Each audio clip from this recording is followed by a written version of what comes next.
Welcome all to a special midnight haunted Hearthside hearing. Tonight we are going to be reading to you from the works of various masters of the macabre. A warning to the faint of heart, though tired and true, these stories may lead to fits of panic and possible heart failure. Hold your loved ones close and lock your doors. A haunted Hearthside hearing begins.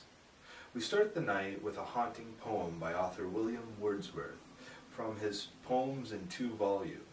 The poem, circa 1807, is titled, "She Was a Phantom of Delight."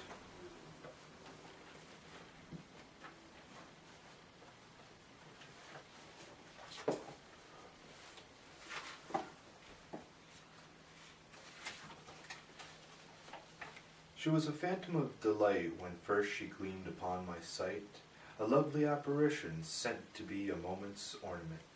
Her eyes as stars of twilight fair, like twilight's, too, her dusky hair. But all things else about her drawn from Maytime and the cheerful dawn, a dancing shape and image gay, to haunt, to startle, and lay way. I saw her upon nearer view, a spirit, yet a woman too. Her household motions light and free, and steps of virgin liberty, a countenance in which did meet sweet records, promises as sweet, a creature not too bright or good for humans' nature's daily food. For transient sorrows, simple wiles, praise, blame, love, kisses, tears, and smiles. And now I see with eye serene the very pulse of the machine, a being breathing, thoughtful of breath, a traveler betwixt life and death. The reason firm, the temperate will, endurance, foresight, strength, and skill. A perfect woman nobly planned, to warn, to comfort, and command, and yet a spirit still, and bright with something of an angel light.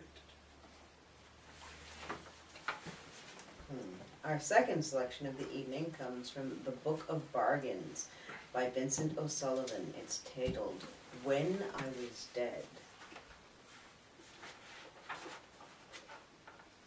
That was the worst of Ravenel Hall. The passages were long and gloomy, the rooms were musty and dull, even the pictures were somber and their subjects dire.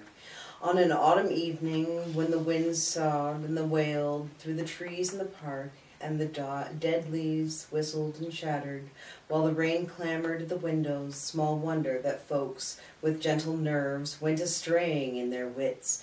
An acute nervous system is a grievous burden on the deck of a yacht under sunlit skies. At Ravenel, the chain of nerves was prone to clash and jangle in a funeral march.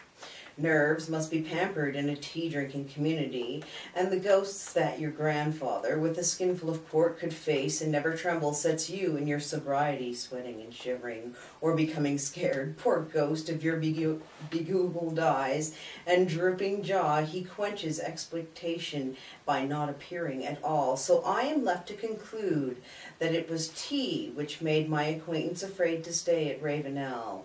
Even Wolverine gave over, and as he is in the Guards, and as a polo player, his nerves ought to be strong enough.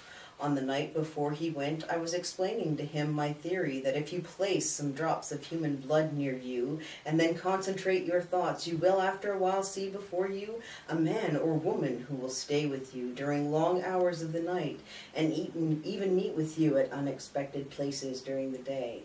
I was explaining this theory, I repeat, when he interrupted me with words, senseless enough, which sent me fencing and parrying at the strangers on my guard. "I say, Alistair, my dear chap," he began, "you ought to get out of this place and go up to town and knock about a bit. You really ought, you know."